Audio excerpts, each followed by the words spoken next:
Hello friends, आज मोगरा plant के बारे में बताने वाली हूँ। मोगरा प्लांट में अगर कलियाँ आना बंद हो चुकी है तो आपको अभी क्या क्या काम करना है और ये जो टाइम है इस टाइम प्लांट में कौन कौन से न्यूट्रिशन देने होंगे जिनसे प्लांट में ज़्यादा से ज़्यादा कलियाँ बनेंगी, फ्लावरिंग होगी। और मोगरा जो प्लांट होता है ये बहुत ही बढ़िया प्लांट होता है, बहुत बढ़िया से फ्लावरिंग भी करता है। और ये जो प्लांट होता है इसको आपको फुल सनलाइट में रखना होगा। और आज ऐसे कुछ फर्टिलाइज़र बताऊँगी। आपके मोगरे प्लांट में अगर कलियाँ काले होकर गिर जाते हैं या कीड़े मकोड़े फंगस लगे हैं, पत्तियां पीले होकर गिर रहे हैं और प्लांट हेल्दी नहीं है तो उसके लिए आप बहुत बढ़िया फर्टिलाइज़र दे सकते हैं। साथ में कीड़े मकोड़े भगा सकते हैं, प्लांट की मिट्टी को उपजाऊ बना सकते हैं। तो वीडियो में बने रहिए। मोगरा प्लांट जो होता है इसको पूरे दिन के धूप में रखना है और इसकी जो मिट्टी देनी है पोरस मिट्टी देनी होगी। कम से कम 50% मिट्टी लिया है तो आपको 30% इसमें कंपोस्ट मिलाना पड़ेगा, साथ में 20% सैंड मिलाकर लगानी होगी। तो आपके पास अगर मोगरा प्लांट नहीं है तो मोगरा प्लांट आप अभी भी लगा सकते हैं और मोगरा के भी कई सारे वैराइटीज़ मिल जाते हैं। और ये जो प्लांट है बहुत ही हार्डी प्लांट होता है और इसको बहुत ज़्यादा देखभाल की ज़रूरत नहीं पड़ती। तो इस पर मैंने डिटेल्स वीडियो शेयर किया है और इस पर प्लेलिस्ट भी दिया हुआ है, मेरे चैनल पर जाकर देख सकते हैं। अभी आपके मोगरा प्लांट में अगर नया ग्रोथ आना बंद हो चुका है और फ्लावरिंग बंद हो चुकी है तो प्लांट को सबसे पहले कम से कम 2 मुट्ठी कंपोस्ट दीजिए। आपका प्लांट अगर बहुत छोटे गमले में लगा हुआ है तो प्लांट को बड़े गमले में आप अभी भी शिफ्ट कर सकते हैं। थोड़े से बड़े साइज़ के पॉट में लगाएंगे तो प्लांट फिर से ग्रोथ करना शुरू करेगा। और प्लांट को थोड़ी सी नई मिट्टी मिलाकर लगा दीजिए, इससे प्लांट की जो ग्रोथ होगी वो हेल्दी ग्रोथ होना शुरू होगा। साथ में आपको अगर रिपोर्टिंग नहीं करनी है तो कम से कम ऊपर की 2 इंच तक मिट्टी हटाकर प्लांट को 2 मुट्ठी कंपोस्ट दीजिए और ये प्लांट को फिर से ग्रोथ करने में मदद करेगी। अगर आपके प्लांट में फिर से फ्लावरिंग लेनी है और प्लांट में पहले फ्लावरिंग हो चुकी है तो प्लांट के ऊपर की जो पोर्शन है यानी टिप की पोर्शन में हल्की सी कटाई छटाई करनी है, थोड़ी सी ट्रिमिंग करनी होगी। और ये जो थोड़ी सी ट्रिमिंग करनी है इससे प्लांट की ग्रोथ फिर से होगी। और हम जो कंपोस्ट देते हैं वो नाइट्रोजन बेस्ड फर्टिलाइज़र होता है और इससे प्लांट की ग्रोथ बहुत अच्छे से होती है। तो प्लांट में अगर ग्रोथ शुरू हो चुकी है, 1 या 2 ही स्टेम आए हैं तो प्लांट को इस तरह आप बुशी बनाने के लिए इस तरह पिंचिंग कर सकते हैं।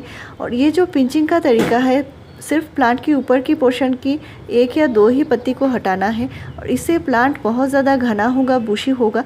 जितना ज़्यादा प्लांट घना होता जाएगा उतना ही ज़्यादा ये फ्लावरिंग भी करेगा। आपके प्लांट में अगर कलियां बार बार काले होकर गिर जाते हैं, प्लांट में कीड़े मकोड़े लगे हैं तो इसके लिए प्लांट की मिट्टी को उपजाऊ बनाने के लिए और प्लांट को हेल्दी बनाने के लिए बहुत बढ़िया फर्टिलाइज़र बताऊंगी। और ये एक फर्टिलाइज़र के साथ साथ पेस्टिसाइड भी है और मिट्टी को भी ये उपजाऊ बनाएगा। प्लांट इसे आगे जाके बहुत हेल्दी से ग्रोथ भी करेगा और फ्लावरिंग भी करेगा। तो यहाँ पे जो लिया है मैंने ये है, यहाँ पे मैंने काली मिर्च लिया है, 1 टीस्पून काली मिर्च और इनको अच्छे से ग्राइंड कर लेनी है यानी पीस लेना है। साथ में मैंने हल्दी पाउडर लिया है और यहाँ पे मैंने ½ टीस्पून हल्दी पाउडर लिया है। तो इनको अच्छे से मिला लेनी है, इनको मिट्टी में देना है। और ये जो चीज़ है ये हमारे प्लांट को कीड़े मकोड़े फंगस से बचाएगी। और बरसात के बाद बहुत सारे पौधे में पीले पत्ते आ रहे हैं तो ये आप यूज़ कर सकते हैं। किसी भी पौधे में 1 टीस्पून तक दे सकते हैं। इससे प्लांट में फंगस चली जाएंगी, कीड़े मकोड़े चले जाएंगे। और मिट्टी में जितने सारे चींटियाँ लगे हैं इस तरह की चीज़ को हटाने के लिए आप इसका इस्तेमाल कर सकते हैं और सभी पौधे में दे सकते हैं। जैसे आपका गुलाब है, गुड़हल है, मोगरा है, सभी पौधे की मिट्टी में दे सकते हैं। और अगर मिट्टी गीली है तो इसको देने के बाद आपको पानी देना नहीं पड़ेगा। अगर मिट्टी ड्राई है तो आप हल्के से पानी दे सकते हैं और इनको हल्के से मिट्टी के साथ मिला देनी है। मिट्टी के ऊपर रहेंगे तो भी कोई हानि नहीं होगी। आपके पॉट की मिट्टी में बार बार चींटियाँ लग जाती हैं या कीड़े लग जाते हैं तो इसके लिए आप इसका इस्तेमाल कर सकते हैं। 15 डेज़ के गैप में एक बार दे सकते हैं। तो हल्दी पाउडर हमारे प्लांट को बहुत ज़्यादा हेल्दी बनाए रखता है। तो अभी मैं फर्टिलाइज़र की बात करूँगी और प्लांट को जो देना है इससे हमारे प्लांट बहुत बढ़िया से फ्लावरिंग करेगा। इसको बहुत सारे न्यूट्रिशन मिलेंगे और बहुत सारे विटामिन भी मिलेंगे, अमाइनो एसिड भी मिलेंगे। तो यहाँ पे मैंने चावल को भिगा कर रखा है और इसका जो पानी है ये हमारे पौधे को बहुत ज़्यादा हेल्दी ग्रोथ करने में मदद करती है, फ्लावरिंग करने में मदद करती है, प्लांट को स्ट्रॉन्ग बनाती है। और ये मैंने जो चावल का पानी है इसका भी आप इस्तेमाल कर सकते हैं या इस तरह आप 1 टीस्पून जो चावल है इसको हाफ लीटर पानी में भिगा कर रखना है। अगर आप ज़्यादा मात्रा में बनाना चाहते हैं तो पानी भी उसी हिसाब से दीजिए और चावल भी उसी हिसाब से दे सकते, सिर्फ चावल का पानी इस्तेमाल भी कर सकते हैं।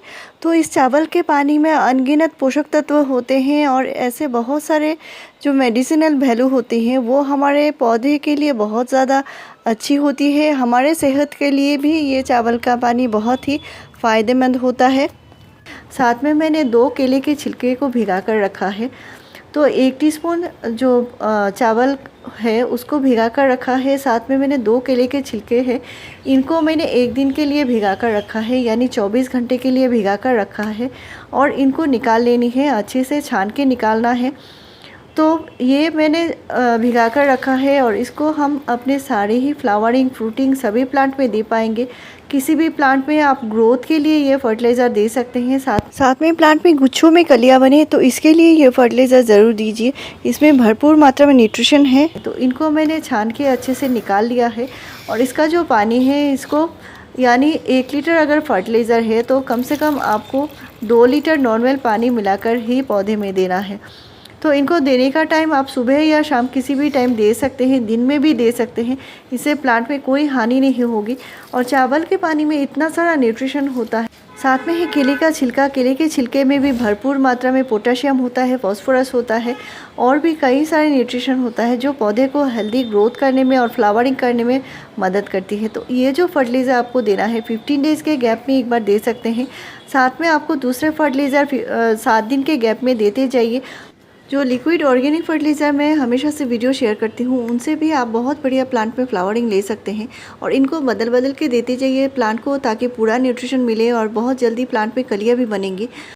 तो आपको इस तरह मेरे चैनल में बढ़िया जानकारी मिलती रहेगी। मेरे चैनल को ज़रूर सब्सक्राइब कीजिए, लाइक शेयर और कमेंट कीजिए। वीडियो पूरा देखने के लिए थैंक यू।